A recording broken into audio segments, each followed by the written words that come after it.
When you play the Game of Thrones, you Subscribe and like. or you die. There is no middle ground. Alright, hello YouTube. So, we're back on the Grease Goblins channel.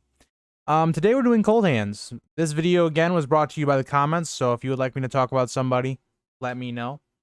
Also, if you guys wanted to check out the Twitter or Instagram page I have created for the channel to discuss any of these theories or talk about any of these videos in more depth or anything like that, I will respond more on there than on YouTube because YouTube likes to just not show me your guys' comments sometimes. So I'm sorry about that. So yeah. Also, like, subscribe, and comment for more content from me like this. And let's get into it. So, Cold Hands. I'm gonna be honest. I'm gonna be straight up with you guys. I don't really know who Cold Hands is. I have a couple characters where I'm like, maybe, but like it just seems unlikely.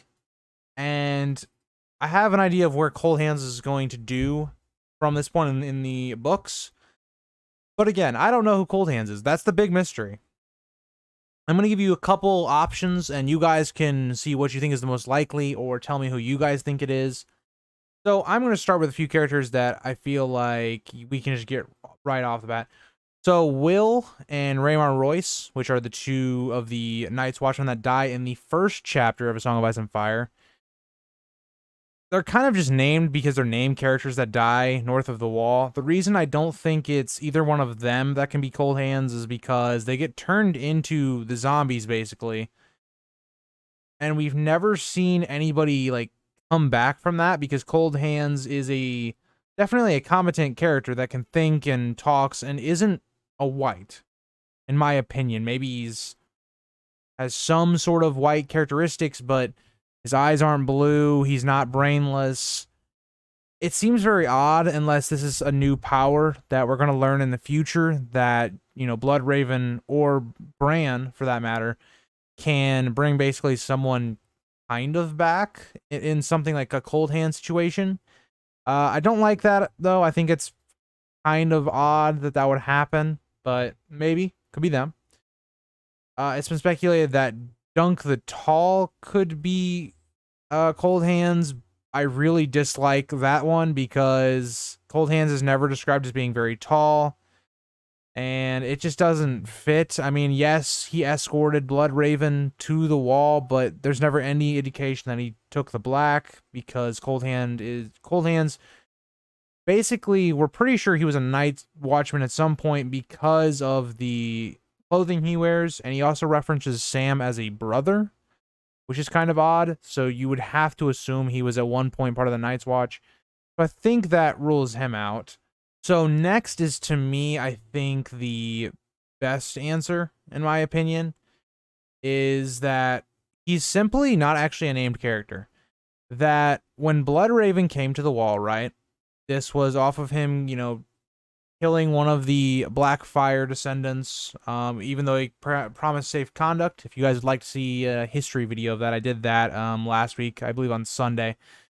And Bloodraven was basically, he was in charge of a unit of archers that were some of the most deadly units that we know of from that time in the first Blackfire Rebellion, especially the first one.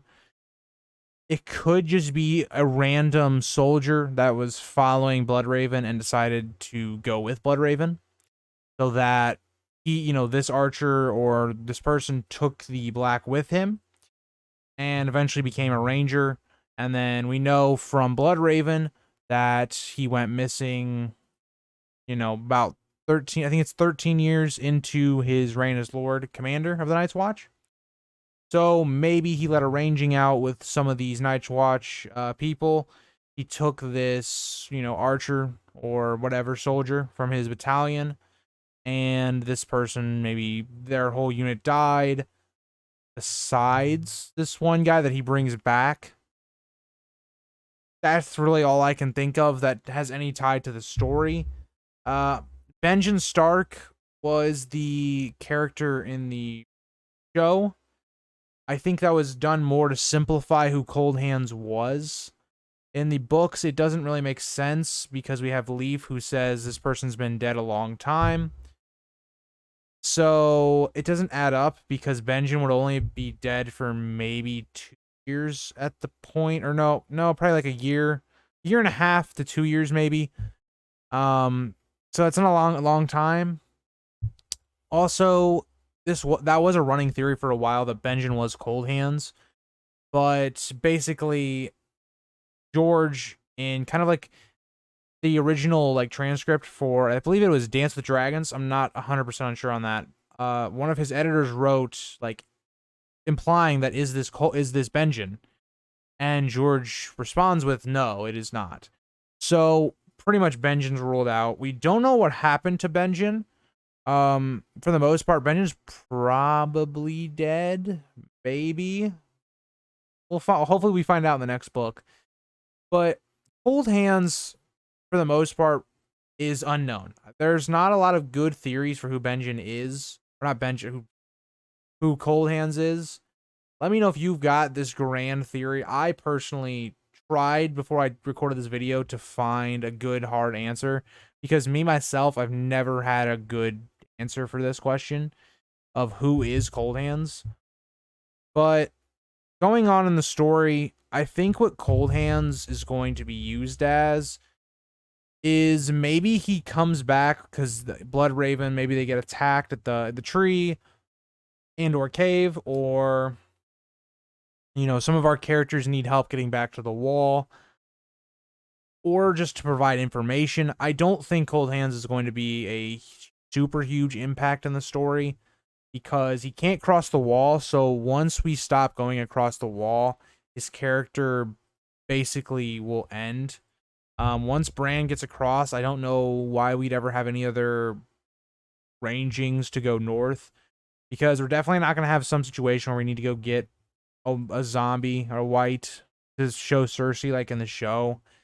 That's never going to happen. I don't see why any characters would ever go north again besides something like a Hardhome, because we know that Jon was trying to get all of the wildlings across the wall or around the wall, or basically on the other side of the wall. So maybe Cold Hands could help in that situation. There's just not a lot for Cold Hands to do, in my opinion. I don't know if we'll ever get the actual identity of Cold Hands. But the weird thing is, George constantly makes our characters second guess and question who Cold Hands is. What is his identity? Why does Cold Hands keep his face concealed? It's very odd. Maybe another thing I could see is maybe this is a very distant or very old Stark that's lived on for a while. I don't know. I have no idea. But long story short, I don't think Cold Hands has such a big plot relevance. I think we will see him a few more times and wins, and then maybe he's killed off sacrificing things, or maybe he lives out his life and we see him later on in A Dream of Spring or something. But yeah, don't think he's a super influential character, and that's pretty much all I got to say. I hope you guys like this video. Sorry if I didn't have a concrete answer for you guys. I really don't got this grand theory for Cold Hands. But yeah, I will see you guys in the next video. Thank you all for watching, and bye guys.